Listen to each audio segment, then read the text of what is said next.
Welcome back to HL Restorations, impacting Midwest industries. Today's guest is Tom Fiden. How are you, Tom? I'm doing great, Steve. Thanks for having me. You're welcome. Tom, you're with Heartland Pathogend, right? That's right. All right. Tell us a little bit about Heartland.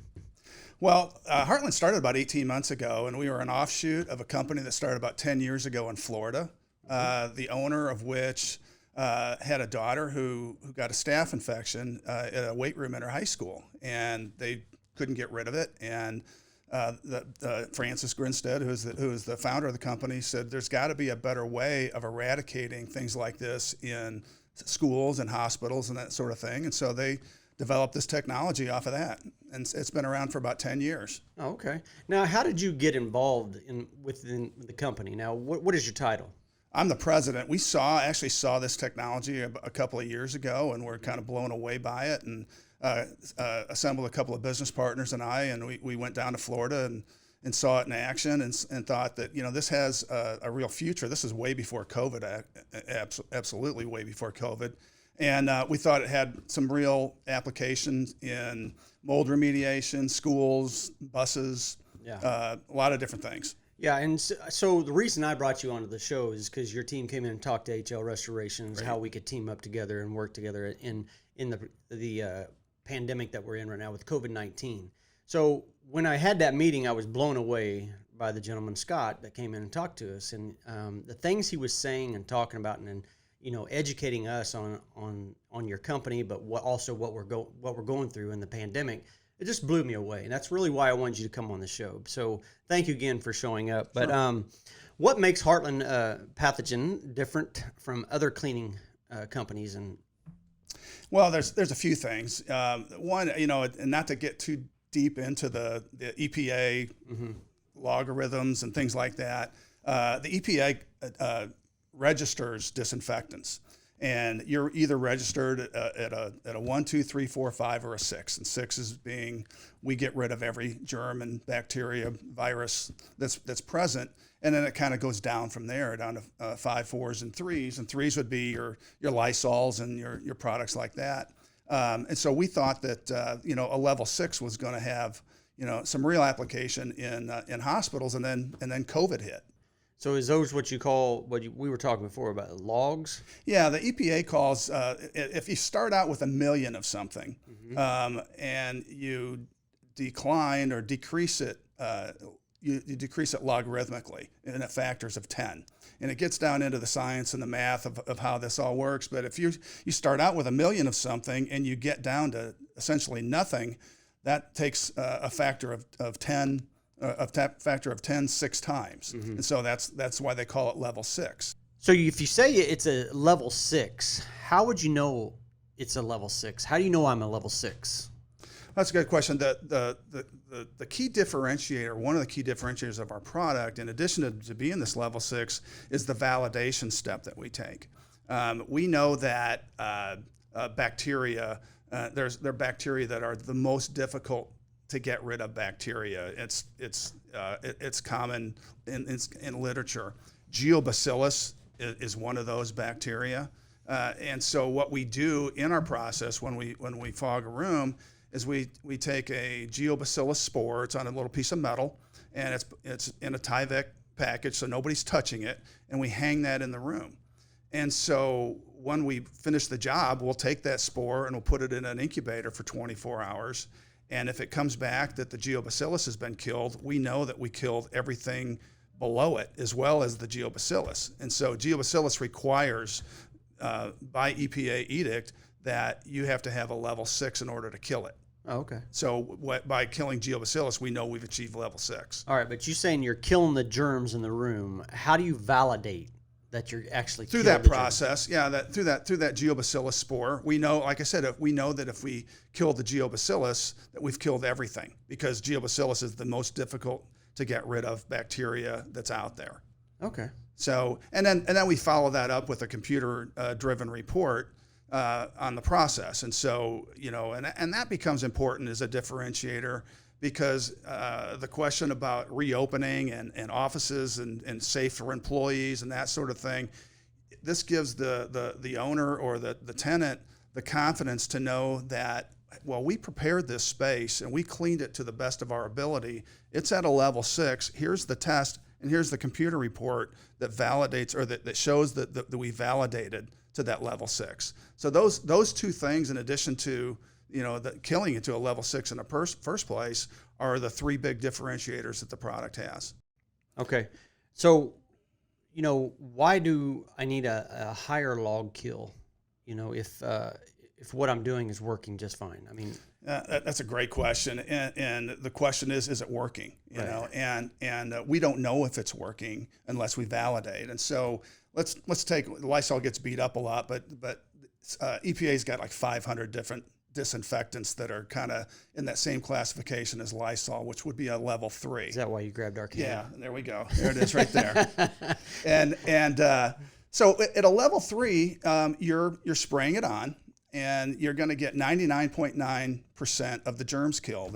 And boy, that sounds great. 99.9. That's the front of the bottle, and that sounds like you're doing really good. Well, what do you have remaining?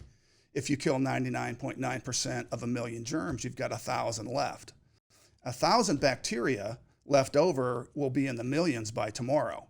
So they replicate. 1,000 virus cells will get you COVID-19.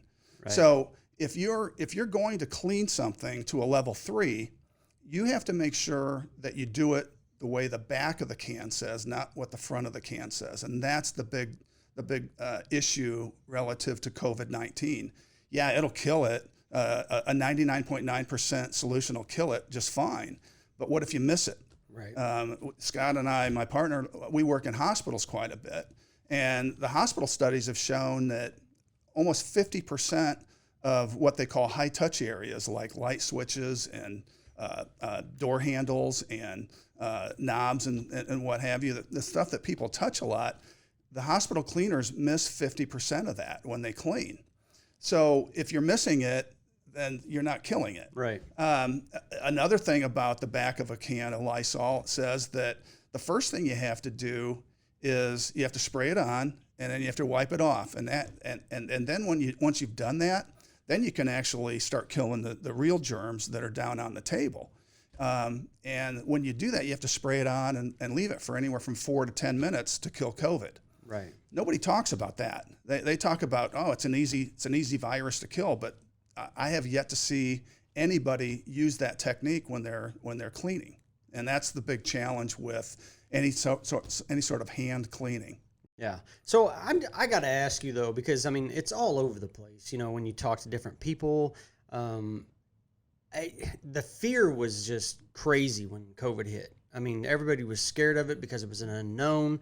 Now that it's become more of a known, and we got through phase 1, and we're talking about a phase 2 coming through, how fearful should people be with this COVID-19? I mean, the question is how hard is it to kill COVID-19? Right. I mean, that's the question, right? But should we still be really scared of this virus, or are we taking steps where we don't have to be as scared as we were on the first phase?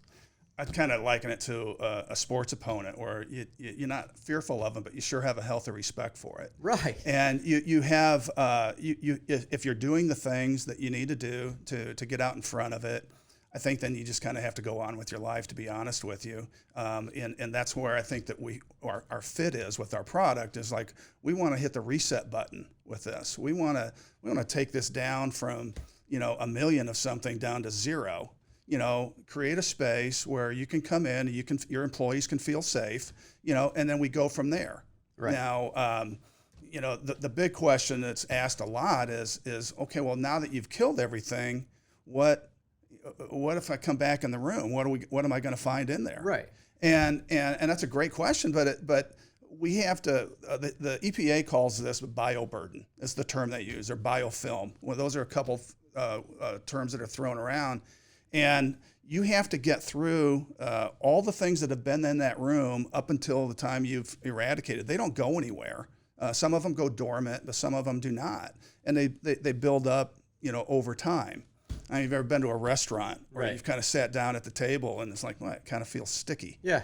You know, that's I hate that. Yeah, exactly. Nobody likes that. It's like it doesn't feel clean. Well, Yeah. a lot of cleaners have that stickiness to it. Right. And once they clean it and they're wiping these, they wipe the table off and basically they're wiping dirt around because they're not really cleaning it. Sure. And then the stickiness starts to attract germs, and so you're not getting rid of them. Right. So the question is on the touch. I mean, people are telling me, what people I'm talking to, I don't know if I'm talking to the right people or not, so don't quote me on this, but they're saying, oh, you can't pick up COVID-19 on touch points anymore. And, you know, they changed it over and over, back and forth. They don't even really know. And that's when it was really an unknown. But what are you hearing now? I mean, can someone come by and touch my computer and then I touch it and then I'm going to get COVID-19?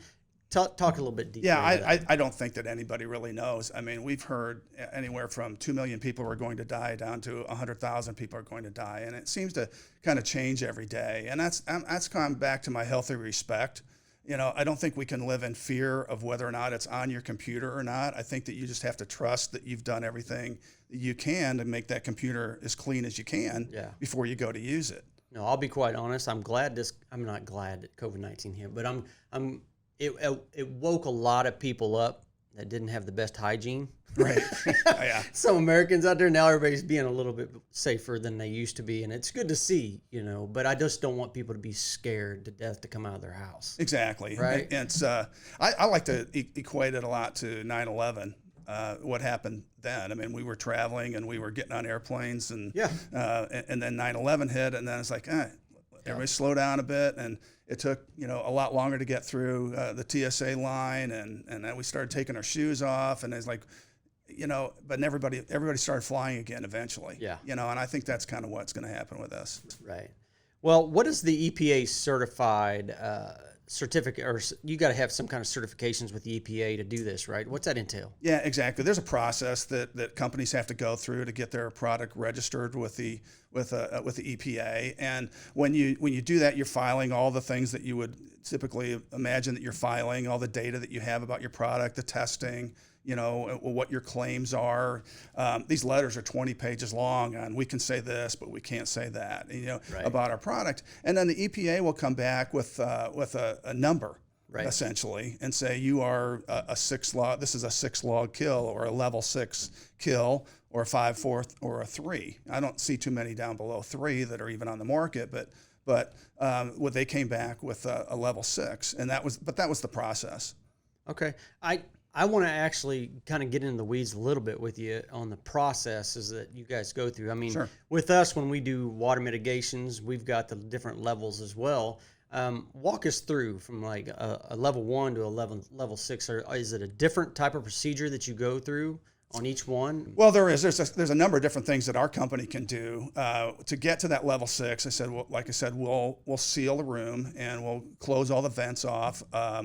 We'll either do that if we're doing an entire space, like if we're doing an entire house or a building. We can shut down the HVAC system and just put the fans on, recirculate.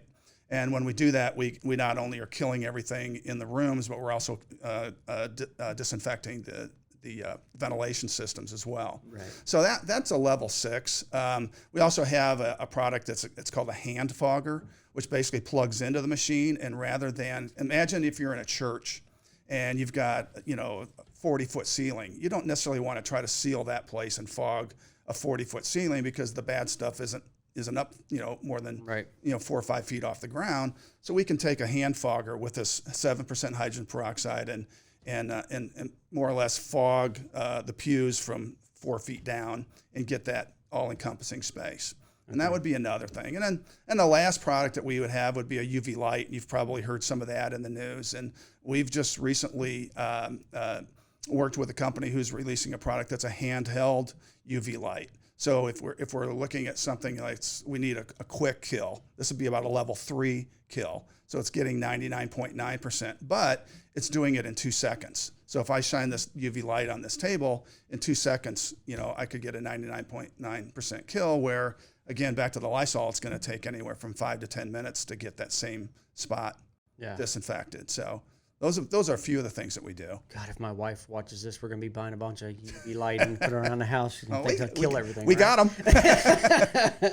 All right. Well, let's just hope she doesn't watch it. But once Heartland Pathogen leaves, how long is the space decontaminated? Yeah, that's the question that we get asked every time. And the way that we answer that is, again, back to that bioburden, that it's building and building and building and building over time. And what we're doing is we're hitting the reset button on that bioburden. We're getting rid of it, getting rid of all of it. When you bring anything back into it, that's why we don't say that we're sterilizing anything, because technically we are. While we seal this room, and when it's done, the room is sterile.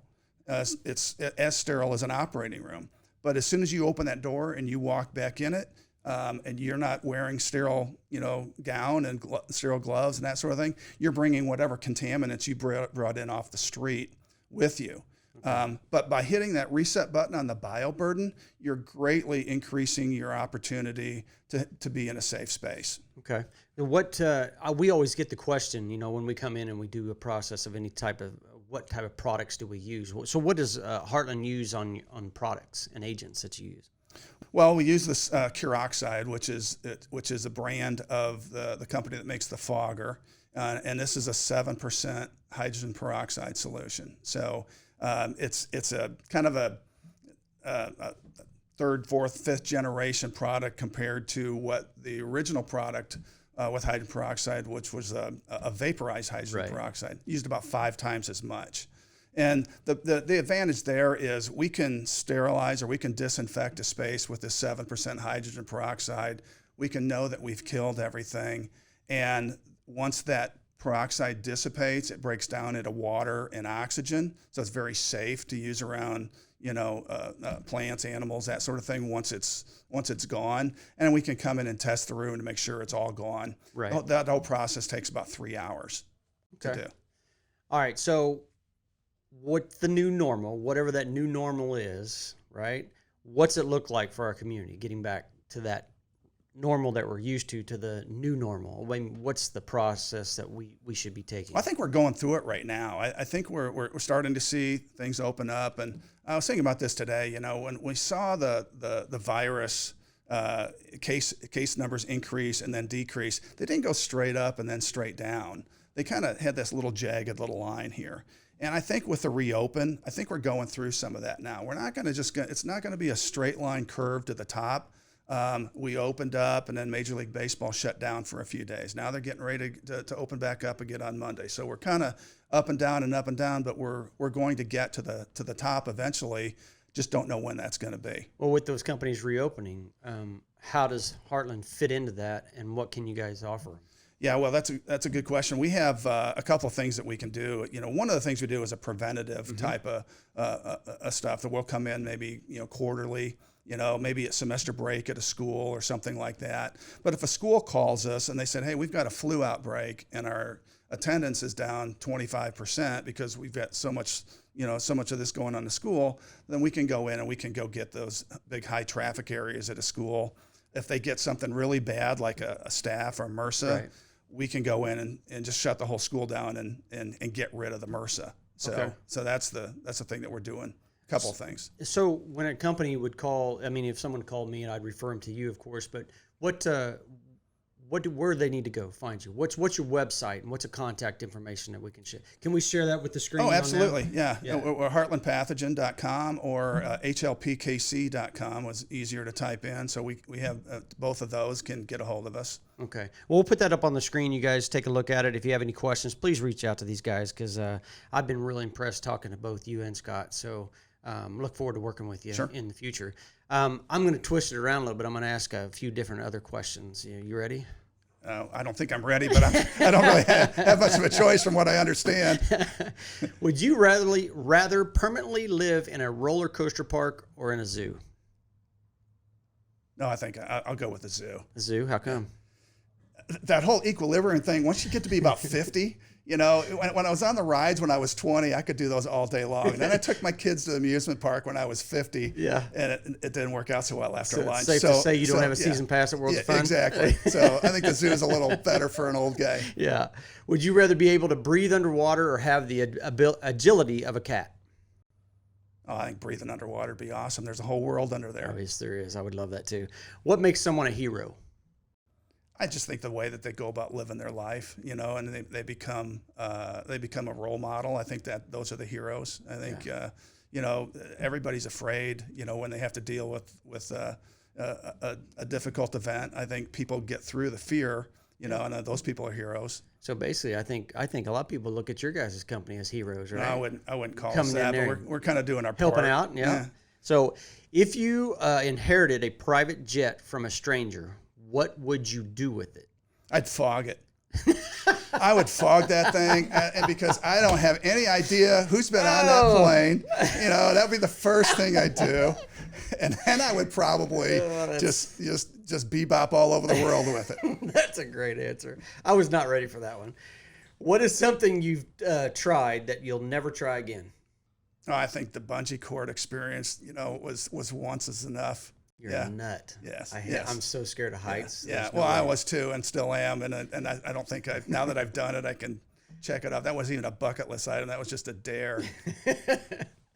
Well, you heard it here, folks. So again, thank you for coming in and talking to us. I hope you've enjoyed it. You guys look at the screen here. You'll see their website and the contact information for you. Reach out to them. If you have any questions, they can just come out. If they wanted you to come out and take a look at their building, does that cost anything for them? Gosh, no. Yeah, we'd be happy to. Okay. Yeah. Well, you heard it. If you have any questions, just feel free to fire it over to us, and we'll get you the information. And thanks again for coming on. Great. Thanks for having me, Steve. Appreciate it.